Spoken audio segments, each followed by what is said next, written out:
Hindi ba anak, matagal ko nang sinasabi sa'yo. Alam kong mabuti kang tao, mabait ka. Napakahinhin mo, malambot ang puso mo. Pero kapag alam mong kinakaya-kaya ka na ng mga tao sa paligid mo, inaaway ka na at inaagrabyado. Anak, lumaban ka. Hindi sa lahat ng pagkakataon, maaari kang protektahan ng mga kapatid mo, ng ate mo, ng kuya mo. Anak, tibayan mo ang loob mo. Maging matapang ka. Yan ang wika ng ina ni Jana. Jana, ano ba kasing problema mo? Ha? Kung hindi mo kayang ipagtanggol ang iyong sarili, humingi ka ng tulong, magsumbong ka. Bakit mo ba inililihim sa amin ang mga bagay na ito kung hindi ka pa nakita ng ating kapitbahay? Hindi ka magsasabi sa amin. Diba? Diba tay? Parang last week, diba? Dumugo ang ilong mo dahil napatama ang mukha mo sa isang lamesa. Bakit? Itinulak ka ng mga itinuturing mong kaibigan. Pinagtawanan ka muna bago ka iniangat. Kapatid ko, bakit ka ba ganyan? Hindi mo man lang ba nahahalata? Ha? Kinakaya-kaya ka na ng mga taong yun. Kapatid ko, hindi ka na elementary, hindi ka na kinder, high school ka na. Matuto kang ipagtanggol ang iyong sarili. Yan ang sabi ng ate naman ni Jana. Sino nga ba talaga itong si Jana? Itong si Jana ay isang sekundarya, isang estudyante, dalagita, iyakin, tahimik, walang imik at masyadong mahinhin. Palagi siyang binubuli, pinagtatawanan at kinakaya-kaya ng kanyang mga classmates.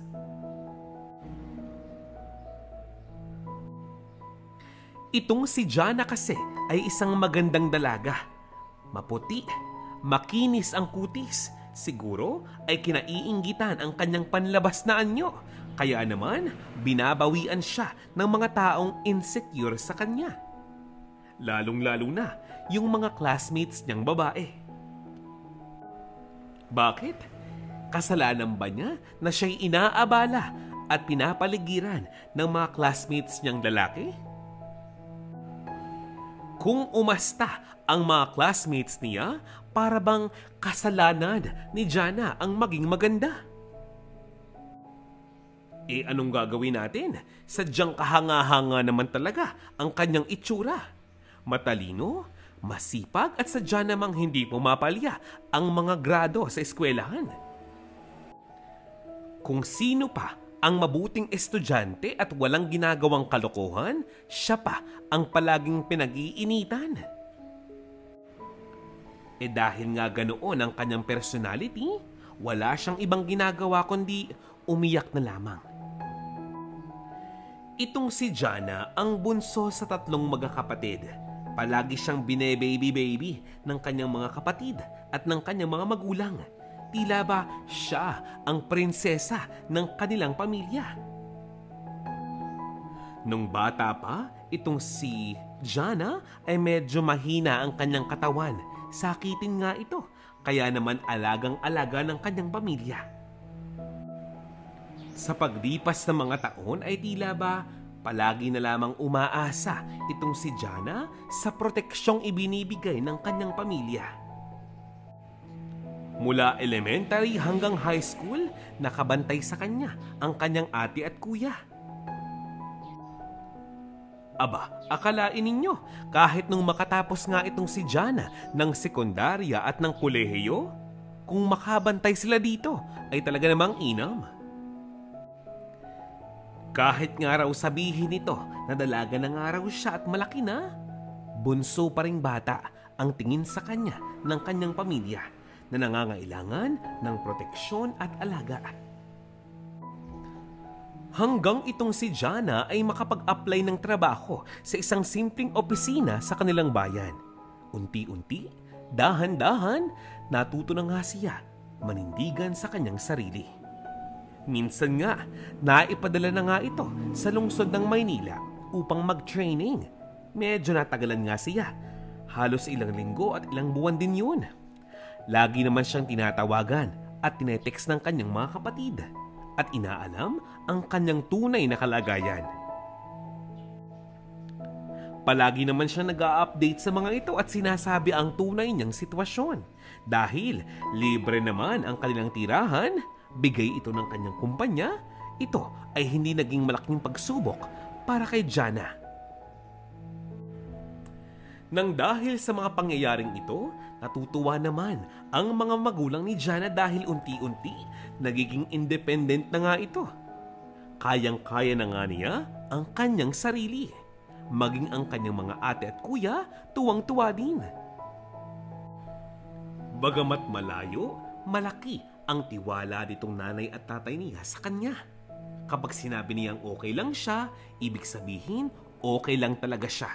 Kapag sinabi niyang hindi naman siya gutom, hindi siya pagod, naniniwala ang mga ito. Buo ang tiwala nila sa dalagang si Jana. Ang totoo, maganda naman talaga ang kanyang katayuan sa Maynila. Maganda ang trabaho, maayos ang pakikitungo ng kanyang mga workmates at nakakaipon pa siya ng medyo malaki dahil hindi naman siya materialistic, hindi siya maluho. Nagagawa niyang makapag-ipon ng malaking amount sa kanyang bangko kahit papaano. Tuwing tumatawag ang ate at kuya ni Jana sa kanya, ramdam nila ang ligaya sa puso ni Jana dahil mukhang nag-e-enjoy talaga siya sa kanyang trabaho. At dahil mukhang wala na nga silang dapat pang ipag-worry, nag-focus na muna itong kanyang ate at kuya sa kani-kanilang mga buhay. Mabilis na lumipas ang ilang mga buwan at ilang mga taon. Nag-enjoy sa buhay itong si Jana sa Maynila. Ang kanyang ate at kuya, ibang-iba na ang pamumuhay. Ang kanyang kuya, meron ng sariling pamilya. Ang kanyang ate naman, maganda ang trabaho sa probinsya. Ang kanilang mga magulang, mayroong negosyo. Kaya kahit papaano, hindi nga sila umaasa sa tatlong magkakapatid. Hanggang isang kakaibang pagsubok ang dumating sa buhay nitong si Jana. Umibig ito sa isang binatang taga-Maynila. Isa itong empleyado sa kanilang kumpanya. Medyo nadala nga siya sa kisig at pambobola. Hoy, Nico, halika. Alam mo, napakaswerte mo kay Jana kung nagkataon. Mukhang tatagal ka sa kanya. Never been kissed, never been touched daw yan, bali-balita ko. Dalagang Pilipina, ika nga. Napakahinhin. Di ba yan yung mga tipo mo? Kaya pare, galingan mo. Good luck na lang sa inyo pare. Sana, sagutin ka niya agad. Yan ang sabi ng kaibigan ni Nico, ang binatang nanliligaw kay Jana. Ako pa? Nahihinaan ka yata sa akin eh. Wala pang babaeng kayang tumanggi sa akin pare. Sa gwapo kong to? Imposible. Tsaka yang si Jana? Shh, yang si Jana? Madaling bulahin yan. Palibhasa probinsyana. Alam mo naman, yan ang mga tipo ko. Yung tipong aalagaan ka. Yung tipong kulang na lamang isubuan ka tuwing umaga. Yung tipong aasikasuhin ka. Kahit anong ginagawa niya ay uunahin ka. Yan ang mga tipo ko, pare. Huwag kang mag-alala, pare.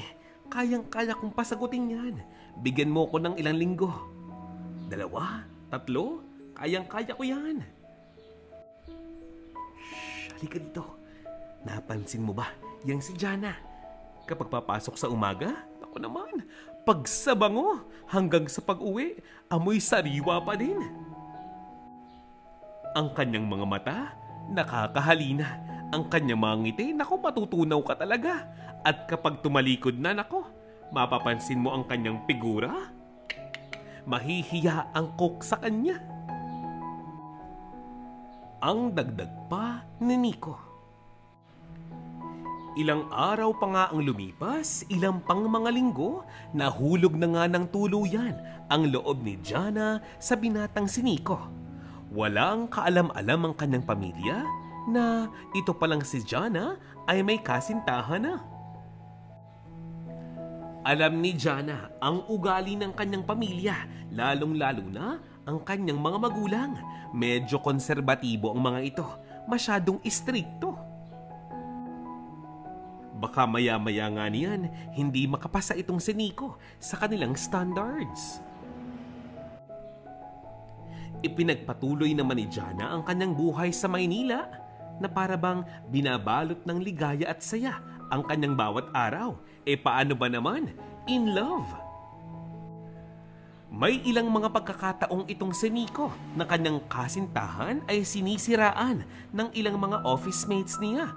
Pero hindi nga siya naniniwala. Sino ba talaga itong si Nico? Si Nico ay marami nang naging kasintahan. Iba't ibang mga babae. Walang tumagal kahit isa. Lahat ng break-up, siya ang dahilan. Siya ang nagloko. Siya ang sakit sa ulo. Aba kung makaasta, akala mo baga hindi siya ang naging dahilan ng break-up nila ng mga ex niya? Ganun talaga ang ugali ni Nico. Manggagamit ito ng tao, manggagamit ng babae, at ang kanyang ina, nako, napakamata pobre. Walang kaalam-alam ang dalagang si Jana sa problemang kanyang pinasok nang hayaan niyang makapasok sa buhay niya ang binatang si Nico. Isang umaga, kinausap nitong si Jana ang kanyang kasintahan at sinabing nais na nga raw niyang ipakilala sa kanyang mga magulang at kapatid itong si Nico. Alam kasi ni Jana na hindi madali ang maglihim sa mga ito. Siyempre, umandar na naman ang kanyang kayabangan. Itong si Nico, pakitang gilas. Ang sabi niya, "Saan ka mo? Sa province ninyo? Aba, magandang balita yan. Gusto ko yan. Pero, babe, maraming trabaho sa opisinang maiiwan kaya kahit siguro 3 to 4 days leave lang okay na yun, di ba? Magsabay na nga tayo." Alam mo babe, I'm very excited na ma-meet ang pamilya mo. Lalo na ang parents mo. Lalo na ang iyong ama. Huwag kang mag-alala. Kapag sinabi nga nilang magpakasal na tayo, aba, hindi ko uurungan yan. Willing ako magpatali sa'yo, mahal. Nais kong makasama ka ng mas matagal. Nais na nga kitang ibahay eh. Wala kang dapat ipag-worry dahil, di ba? 28 na ako. 26 ka na. Nasa tamang edad na nga tayo, di ba? Maganda yun. Habang bata nga tayo ay makagawa tayo ng mas maraming alaala na magkasama tayo bilang mag-asawa. Mahal naman kita. Di ba sabi mo sa akin, mahal mo rin ako, di ba? Yan ang sabi ni Nico sa kanyang kasintahan. Wala naman sanang problema. Kaya lang sana nagkakilala muna nga sila ng buong pamilya ni Nico para alam niya kung anong klase ng pamilya ang kanyang kabibilangan. Ganun talaga. In love siya. Mahal niya ang binatang si Nico. Kaya naman, tiwala siyang mabuting tao ito at ang kanyang pamilya.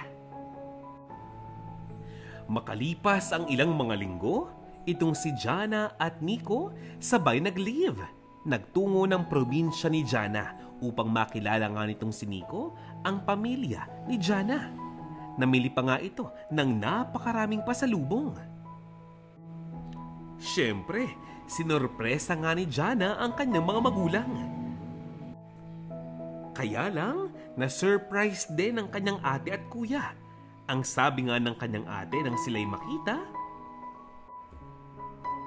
"Jana, maligaya akong makita ka. Ang makasama ka uli, ining.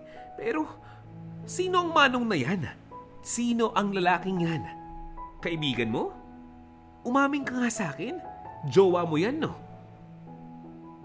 Timo, Ning, nakalimutan mo atang mag-update sa amin ni kuya mo. Wala kang sinasabi sa aming ganyan. Wala kang boyfriend. Seryoso ka ba? Sino to? Ining, hindi naman sa wala kaming tiwala sa'yo, huwag ka namang magtampo. Ang sakin lamang naman, kilala mo bang lubusan ang taong iyan? Kilala mo ba ang kanyang pamilya? Kung taga saan siya? At kung anong pamilya meron siya? Mabait ba siya sa'yo? Yan ang tanong ng kanyang ate. Ang sabi naman ni Jana, Ate, you have to trust me. Kilala mo ko, di ba? Maingat naman ako. Mabait naman si Nico. Sweet siya, malambing, ma-effort, at higit sa lahat, may trabaho. Nasa iisang kumpanya kami, ate. Ate, mahal ko si Nico. Gusto ko siya. Ate, you don't have to worry. Kilala ko si Nico. Gusto ko siya at mahal ko siya. May tiwala ako sa kanya. Hindi niya ako sasaktan. Tutal, wala na nga magagawa pa itong kanyang ate at kuya, hinayaan na lamang si Jana. Ang mga magulang ni Jana may tiwala naman sa kanya at hinayaan na nga siyang magkaroon ng kasintahan. Hindi na nga kasi siya bata. Naging maligaya na nga lamang itong kanyang mga magulang at ang kanyang ate at kuya sa kanyang pasya sa kanyang buhay. Nag-enjoy naman ang magkasintahang Jana at Nico sa kanilang pag-uwi sa probinsya. Alam nyo ba, maging sa pagbalik sa Maynila, iyon ang kanilang pinag-uusapan. Hindi mawawala sa kanilang usapan ang kasal. Hanggang sa pumasok na nga ang topic na kailan nga ba niya maaaring makilala ang pamilya ni Nico. Makalipas ang halos 1 linggo, handa na nga raw si Nico na maipakilala sa kanyang ina ang kanyang kasintahang si Jana. Sa puntong ito, ang ina nga ni Nico ay nagkataong balo na. Itong si Nico na nga lamang ang kanyang source of income. Wala siyang negosyo, wala siyang ibang trabaho. Ang isa pang problema, mahirap pakisamahan ang dalawang kapatid ni Nico. Sa matagal na panahon, itong si Nico ay sunod-sunuran sa kanyang ina at mga kapatid. Ang tanong sa isipan ng ibang mga listeners ay, Teka, akala ko ba hindi niya mahal itong si Jana? Bakit may kasalan? Akala ko ba ginagamit lamang nga ni Nico itong si Jana? Bakit may usapang pagpapakilala sa magulang? Sabihin na nga lamang natin ganun talaga ang buhay. Madaling nabago ni Jana ang takbo ng isipan nitong si Nico. Sa ngayon, alam ni Nico na maaaring kontrahin na naman siya ng kanyang mga kapatid at ng kanyang ina kapag na lamang meron siyang ipapakilalang bagong babae. Kaya, agad siyang nanguna. Aba, inay, hindi na po ako bata. Nasa tamang edad na po ako. At sa pagkakataong ito, gusto ko na rin pong lumagay sa tahimik. Sana naman sa pagkakataong ito, unawain niyo naman po ako. Pagbigyan niyo po ako. Sa matagal na panahon, kayo po ang pinagbigyan ko. Nay, ngayon lamang ako ulit hihiling sa inyo, oh. Ngayon lang ulit. Itong si Jana ay kakaibang babae. Kakaiba talaga. Ibang-iba si Jana sa mga babaeng dumaan sa buhay ko. Itong si Jana, probinsyana, walang arte sa katawan, hindi materialistic, hindi bili ng kung ano-ano. At isang bagay pa, mabilis ang kanyang pick-up dahil matalino. Hindi kasing slow at bobo ng iba. Alam ko at ramdam kong mahal niya ako kaya kayang-kaya ko siyang paikutin sa mga kamay ko. Promise, hindi na ako papalya ngayon. Tumahimik lamang ang kanyang ina at tumango.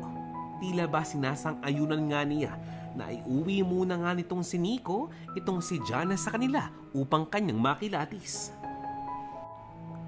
Araw ng linggo, dumating na nga ang magkasintahan at agad sumalubong itong dalawang kapatid ni Nico. Nagmano agad itong si Jana sa ina nitong si Nico. Ang sabi niya, "Ma'am, magandang araw po. Ako po si Jana. Taga San Pablo City po ako. Kamusta po kayo? Masaya po akong makita kayo, ma'am." Mukhang iba nga talaga ang babaeng iniuwi mo ngayon. Hindi ganun kapatapon. Mukhang inosente. Very good, Nico. Yan ang sabi ng ina ni Nico. At nag-usap na nga sila sa loob ng bahay na iyon. Kumain pa nga silang magkakasama sa loob ng kusina. Naging maayos naman ang araw na iyon. Kahit papaano, nakagawa ng paraan itong si Jana na mas makilala ang kanyang kasintahan. Hindi nagtagal, tila ba napapadalas na nga ang kanyang pagpunta sa bahay ng magulang ni Nico. Wala naman sanang issue pero parang napapansin niya tuwing pupunta siya doon, palagi siyang pinapabili ng kung ano-anong mga pangangailangan sa bahay, katulad na nga lamang ng grocery. Aba, maging pagbabayad ng wifi, ipinapaako sa kanya. Nung simula, ang sabi nga ni Nico ay utang daw ito ng kanyang ina kay Jana. Pero sa paglipas ng mga linggo, aba, nagkakalimutan na. At dahil hindi madamot si Jana, hinayaan na nga lamang niya. Pero ang matindi, nasundan pa ang mga araw na ganoon. Hanggang isang hapon, Nico, don't get me wrong Nico, pero buwan-buwan? Bakit ganoon? Palagi akong may pautang na pera o kahit na ano sa mother mo at walang bayaran. Ano ba? Hindi naman sa minamasama ko, pero hindi ako nagdadamot, Nico. Ang sakin lang naman, ganun ba siya talaga sa mga dating naging karelasyon mo? Medyo awkward lang kasi. Hindi ko siya magagawang singilin. Nanay mo siya. Nico, wala naman sanang problema kung 100, 300, 500 lang yun, pero 1,000 na, Nico. 1,000 na. Maging mga savings account ko, binabawasan ko na para sa kanya. Para sa iyo. Nico, please understand. Unawain mo naman yung sitwasyon ko. Yan ang sabi ni Jana sa kanyang kasintahan. Pero biglang nagbago ang mood ni Nico nang banggitin niya ang kanyang mga hinaing. Bakit parang pinapalabas mo na ikaw na lamang yung sumusuporta sa aking inay? Hoy, pera nating dalawa yun, di ba? Savings account nating dalawa yun, hindi ba? Huwag mong suluhin, Jana. Huwag mong suluhin. Parang pinapalabas mo na mas may bisa ka pa kaysa sa akin. Ako na anak niya. Isang bagay pa. Huwag mong palabasin na dapat kong unahin niyang feelings mo kaysa sa kanya. Jana, nanay ko yun. Girlfriend lang kita. Jana, baka nakakalimutan mo. Nung nakaraan, nag-out of town tayo. Sinagot ko ang lahat. Ako nagbayad ng hotel. Ako nagbayad ng transportation. Tapos ngayon nagdadamot ka? So what kung ako nag-invite sa'yo? Sumama ka pa rin. Ginastosan pa rin kita. Kaya huwag kang madamot. Yan. Ganyan kung mga tuwiran itong si Nico kay Jana. Ang kapal ng mukha. Ang kapal talaga dahil kaya niyang sabihin kay Jana na may parte siya sa pera nito sa kanyang savings account. Kahit na kung tutuusin, wala naman talaga. Siyempre, para walang gulo at para matigil na ang away na iyon, pumayag na nga lamang itong si Jana. Tumahimik na lamang ito para tapos na. Kayo ba? Ganon din ba kayo? Pagkaaway nyo mga partner ninyo, para mati muna, para matapos na ang gulo. Tatahimik na lamang kayo kahit akong tutuusin, kayo ang nasa punto? May mga araw na itong ina ni Nico nangungutang na naman kay Jana. Pero ang kanyang dahilan, pasensya na daw. Nagpadala na nga siya ng pera sa kanyang mga magulang sa probinsya kaya wala na ngang natira sa kanya. Yan ang kanyang palusot. Natuto na nga si Janang magdahilan. Ayaw na nga niyang palakihin pa ang utang sa kanya ng ina ni Nico. Ang problema, nang dahil sa kanyang pagtanggi, nagbago na rin ang pakikitungo sa kanya ng pamilya ni Nico. Kung ano-anong issues pa at chismis ang pinakakalat nitong ina ni Nico tungkol kay Jana. At para matapos na ang problemang ito, si Nico, to the rescue. Ang sabi niya, bakit nga ba daw hindi na sila magpakasal kahit sa West lang? Kahit dun lang, okay na, para matapos na ang issue. Para daw matapos na ang problema. Nakakatawa nga lamang dahil mas iniisip nilang magpakasal para matigil ang problema, imbis na kausapin ni Nico ang kanyang sariling ina. Maaring magulo ang relasyon ngayon ng dalawa, ni Nico at ni Jana, pero alam ni Jana na mahal naman niya talaga itong si Nico. Matagal na nga silang nagsasama, kaya para sa kanya, ayaw na nga niyang mawala ito sa kanyang piling. Kaya naman, pumayag na nga itong si Jana na magpakasal kahit sa West, dito kay Nico. Nagpaalam naman siya sa kanyang mga magulang at kapatid. Sinabi ng mga ito na nasa tamang edad na nga si Jana kaya pumapayag na nga sila dito. Hanggang sa iyon, natuloy na nga ang kasal ni Jana at Nico sa West. At upang makatipid, habang sila ay naghahanap muna ng bahay para sa kanilang dalawa, ay tumira muna itong si Jana sa bahay ng magulang ni Nico. Aba, syempre, patuloy pa rin siya sa pagtatrabaho. Tamang-tama dahil ang mga kapatid ni Nico may mga asawa na, nagsipagsama na sa kanilang mga mister. Kaya napakaluwag na nga ng bahay na iyon para sa kanilang tatlo. Makalipas ang halos 2 buwan, itong si Nico, tinamaan ng katamaran. Nagising na lamang siya isang umaga na ayaw na nga niyang magtrabaho. Siyempre, hindi naman yun maaari. Kaya itong si Nico, pumapasok pa rin sa opisina. Pero baka sa kanyang mukhang napipilitan na nga lamang siya. Hanggang itong si Jana pala ay napag-alamang nagdadalang tao na. Kaya napatigil siya sa pagtatrabaho.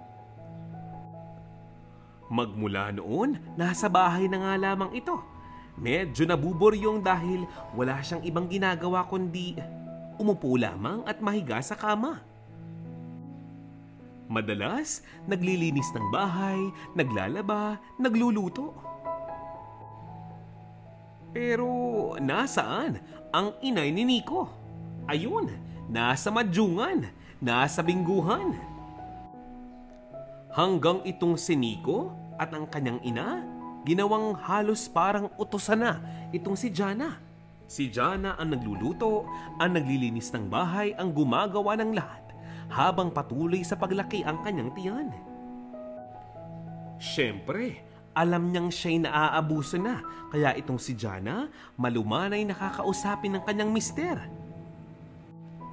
Subalit nagsisimula pa lamang itong si Jana na mag-istorya, nagagalit na itong si Nico. Ang sabi ni Nico, imbis daw na magreklamo itong si Jana, ay alagaan na lamang ang kanyang inay. Kahit sa mga puntong kung tutuusin, itong si Jana ang nasa tama. Palagi pa rin pinapaboran nitong si Nico ang kanyang ina. Sa makatuwid, isa siyang dakilang mama's boy. Ngayon, hindi na nga niya alam ang kanyang gagawin. Paano siya lalabas sa problemang kanyang pinasok. Sa malamang, hindi alam ng kanyang pamilya ang ginagawa sa kanya ng kanyang mister. Ang tanong sa isipan ni Jana, bakit siya pumapayag na ganun pa rin ang turing sa kanya ng kanyang asawa, ng kanyang biyenan? Bakit niya hinahayaan ang mga itong tapak-tapakan ng kanyang pagkatao? Gayong wala naman siyang ginagawang masama. Ang isa pang bagay na dumurog sa kanyang puso, dahil masyado na nga itong stress, nalaglag ang batang kanyang dinadala.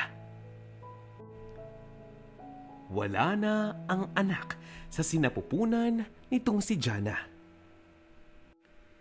Ito ang naging dahilan kung bakit binabalot ngayon ng lungkot ang puso ni Jana.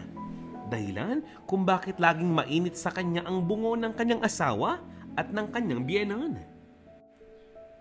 Mas naging malupit na ang mga ito. Mas naging matalas ang mga salitang binibigkas ni hindi man lamang inintindi ang kanyang kalagayan. Hanggang isang gabi, nagkaroon ng komprontasyon ng mag-asawa. Ako pa ang sinisisi mo, Nico, kung bakit hindi ako makapagbuntis ng maayos? Bulag ka ba, Nico? Araw-araw, gabi-gabi pagod ako, puyat ako. Sinusubukan kong wag magreklamo pero hindi na nga kaya ng katawan ko. Wala akong tigil sa pagkilos mula umaga hanggang hapon. Samantalang ang iyong inay, walang ibang ginawa kundi magpakasarap lamang sa buhay. Ni wala akong katulong dito. Wala akong matawag. Lahat sinusolo kong gawin. Sabihin mo nga sa akin, Nico, ano bang tingin mo sa akin, katulong? Muchacha?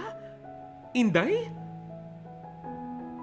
Habang nagpapakasarap sa buhay ang iyong inay, mag-isa ko sa bahay. Naisip mo man lang ba kung kumain ako? Kung may sakit ako? Kung okay lang ang bata sa aking sinapupunan? Hindi.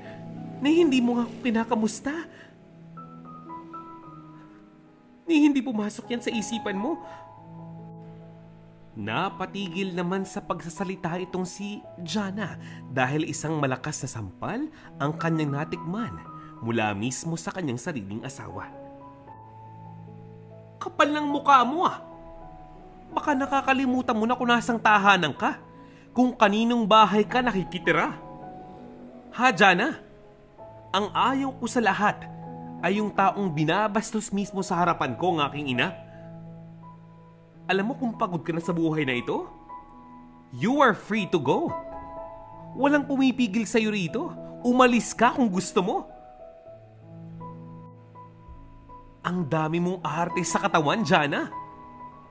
Yan ang nga lang yung bagay na inaasahan sa'yo. Puro ka pa reklamo. Alam mo kung tutusin, ako ang dapat magalit sa'yo. Ipinagbubuntis mo ang anak ko. Pero dahil sa kapabayaan mo, nawala siya. Kaya ngayon kung tutuusin, wala na akong makitang halaga sa'yo. Kundangan ka baga naman. Pinipilit mong gawin yung mga bagay na hindi mo naman pala kaya. Ipinipilit mo. Ipinupush mo. Kinakaya mo. Naggagaling-galingan ka kasi. Pag nahirapan ka, kaawa-awa ka. Kapag napagod ka, rereklamo ka. Tapos ako ang sisisihin mo? Ginagaling ka yata, Jana. Napaluhan na nga lamang si Jana at hindi na nga siya nakapagsalita. Dahil biglang dumugo ang kanyang ilong dahil sa pagkakasampal sa kanya ng kanyang asawa. Lumipas pa ang ilang mga buwan at mga taon, nagtitiis pa rin si Jana sa piling ng kanyang asawa na hanggang sa ngayon, kahit wala siyang ginagawang masama, pinagbubuhatan siya ng kamay. Ang kanyang biyenan, walang pakialam. Aba, kung makikita nga ninyo, ibang-iba na ang itsura ni Jana. Napakapayat na nga niya. Nangungulot na nga ang kanyang buhok. Walang kaayos-ayos ang kanyang mukha. Palagi siyang nakasuot ng malaking t-shirt dahil, kung hindi, mababakas ang mga pasa sa kanyang likuran at kanyang dibdib. Hanggang itong kanyang mga magulang ay humiling sa kanya na baka naman daw okay na umuwi muna siya sa probinsya. Namimiss na raw siya ng kanyang mga magulang at kapatid. Kala mo bagay pinigilan? Abay hindi. Kulang na lamang ay isuka niya ang kanyang sariling asawa. Ay, kawawang Jana. Pero tinakot siya ni Nico at sinabing sa pagkakataong magsumbong siya, gagawa siya ng hindi maganda at siguradong hindi ito magugustuhan ng kanyang pamilya. Yan ang pananakot ni Nico. Hanggang sa makauwi na nga ng probinsya itong si Jana at ikinagulat ng kanyang pamilya ang kanyang bagong itsura. Hindi nagpahalata ang kanyang ate at kuya kay Jana. Aba, kahit hindi magtapat itong si Jana, tila ba may alam na ang kanyang pamilya. Ginawang lahat ng pamilya ni Jana ang paraan upang mapawi ang lungkot sa mukha ni Jana. Kaya lang, makatapos ang 1-2 linggo, kailangan na nga niya muling bumalik sa Maynila. At dahil sa puntong ito, ang kanyang biyenan ay medyo matanda na, mas tumindi pa ang kanyang pag-uugali. May mga araw na itong si Jana, kinakatok niya kahit 5:00 pa lamang ng umaga.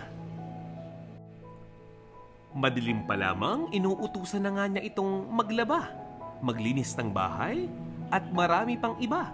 Sabay-sabay yan, paglulutuin pa niya ng kung ano-anong pagkain, lalo na kung mayroong okasyon. At kapag hindi masarap, aba, ipinapahiya niya itong si Jana sa kanyang mga kumare. Pag hindi siya makapagtiis, kinukurot niya ito sa tagiliran. May mga pagkakataong sinasabunutan pa niya ito ng pabiro. Pero kaawa-awa talaga ang itsura ni Jana ngayon. Ang hindi alam ni Jana, ang kanyang ate at kuya pala ay nasa Maynila na rin nakatira. Sandali nga silang tumira sa Maynila upang sundan lamang itong si Jana at upang alamin ang kanyang kondisyon.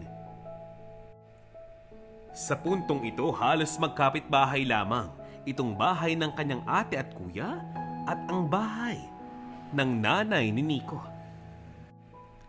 Hanggang isang gabi, narinig ng kanyang ate at kuya kung paano siyang sigaw-sigawan ng mag-ina.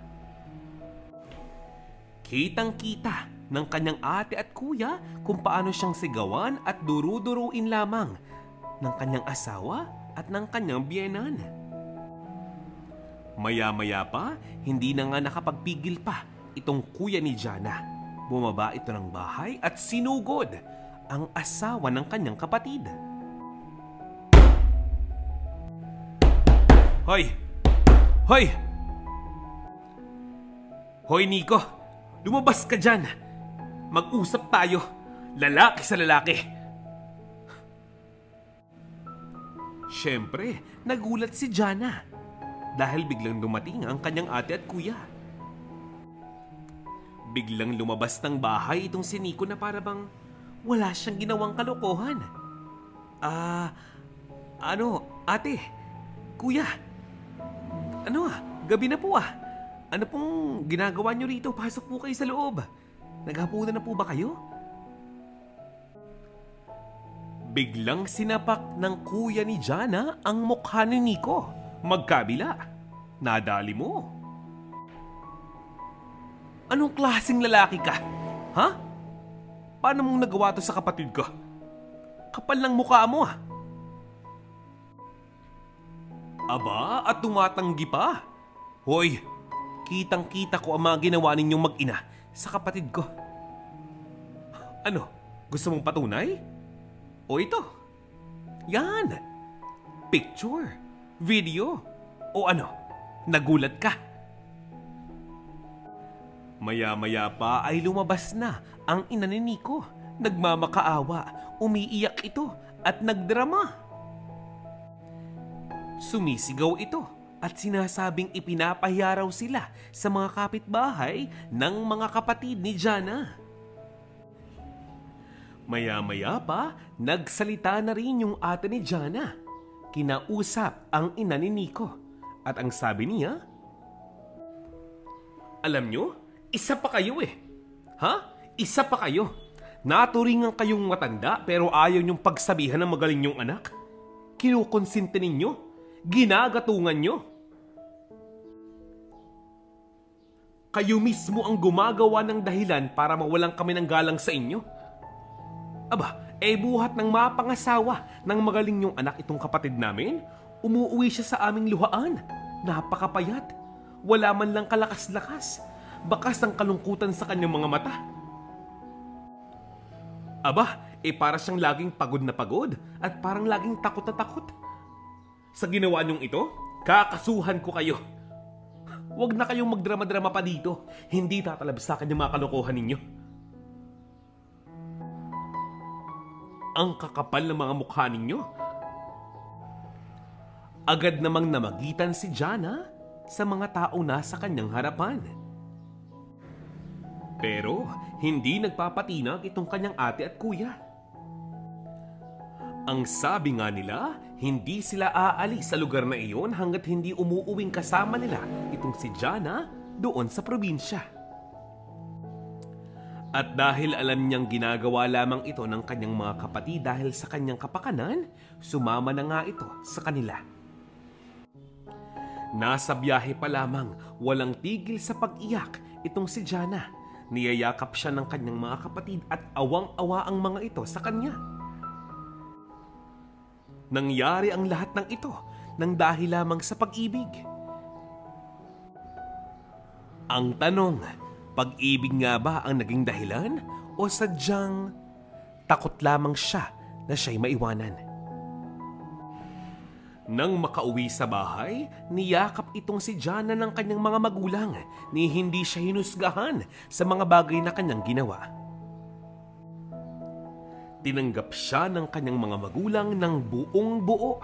Nangako si Jana na hinding-hindi na siya babalik muli sa piling ni Nico kahit na ano pang mangyari. Nang sumunod na araw, nagpa-blatter si Jana. Nagreklamo sa DSWD maging sa mga kapulisan. Kaya naman, hindi na nga makakalapit pa itong si Nico kay Jana. Ilang taon pa nga ang lumipas na balitaan na nga lamang ni Jana na may bagong asawang muli itong si Nico. Aba, napakatindi. Aba ay napag-alaman din niya na ang kasal pala nila noon sa huwes ay peke. Tama ang inyong narinig. Peke pala ang kanilang naging kasal. Natali siya sa isang taong hindi naman pala karapat-dapat. Buti na lang at peke ito. Maaaring siya'y nagsisisi, pero at least may panahon na para makabawi siya sa kanyang sarili. Hindi na nga para magalit pa itong si Jana. Sa puntong ito, dumalangin na lamang siya na sana hindi maulit ang bangungot na iyon sa kanyang buhay o kahit na sino sa kanyang pamilya. Sa makatuwid, naka-move on na nga si Jana. Alam niyo ba, makalipas lamang ang ilang mga buwan, isang lalaki ang muling nagpadibok ng kanyang puso. Hindi naging madali para sa kanya ang magtiwala, pero itong lalaking ito nagpursige na kuhanin ang tiwala at ang puso ng dalagang si Jana. Aba, nagawa rin ng lalaking itong kuhanin ang tiwala ng buong pamilya ni Jana, lalo na ng kanyang mga magulang. Hindi alintana ng lalaki kung ano man ang nakaraan ni Jana. Naging mahirap man, pinatunayan ng lalaking ito ang kanyang pag-ibig sa babae. Naging magkasintahan sila, naging matibay ang kanilang pag-iibigan at hindi naglaon, ikinasal ang dalawa. Ipinangako nga niya sa kanyang sarili na hinding-hindi na muling mangyayari ang nangyari sa kanya noon, ang bangungot ng kahapon. Sa tulong ng moral na suporta ng kanyang pamilya at ng kanyang mga kaibigan, nagpatuloy ang kanyang buhay. Ang pag-iibigang ito ay mas pinagtibay dahil nagdalang tao itong si Jana. Ngayon na meron na nga siyang sariling pamilya, gagawin nilang mag-asawa ang lahat upang mailaan sa kanilang anak ang leksyon ng buhay na dapat niyang matutunan. Upang hindi niya nga pagsisihan ang kanyang mga gagawin sa hinaharap. At dito na nga po nagtatapos ang ating istorya ngayong araw na ito. Maraming salamat po sa inyong pakikinig. Hello, hello, hello! Shout out time! Binabati ko po ng isang napakagandang araw sina Celia Gonzalez, Carmi Dizon, Roberto Beliedo, Rowenang, Rose Pablo, Lisa Rubio, Esteli Reyes, hi! Shout out din po para sa inyo Gloria Lidesma, Marisa Kahan, Normita M. Guevara at Lourdes Waton from Australia. Hello, hello, hello! Erlinda Claveria, Imelda Bermoy, Mirna Galicia, Jocelyn Tuble, Robin Labaz, Avelina Bores, Merleline, at Maylen Del Rosario. Muli, nagpapasalamat po ako sa inyong suporta at patuloy na pakikinig sa ating channel. At sa ating mga listeners dyan, kung hindi pa po kayo nakasubscribe, subscribe lang. Abang-abang lang, there's more stories to come. See you again next time. Bye-bye!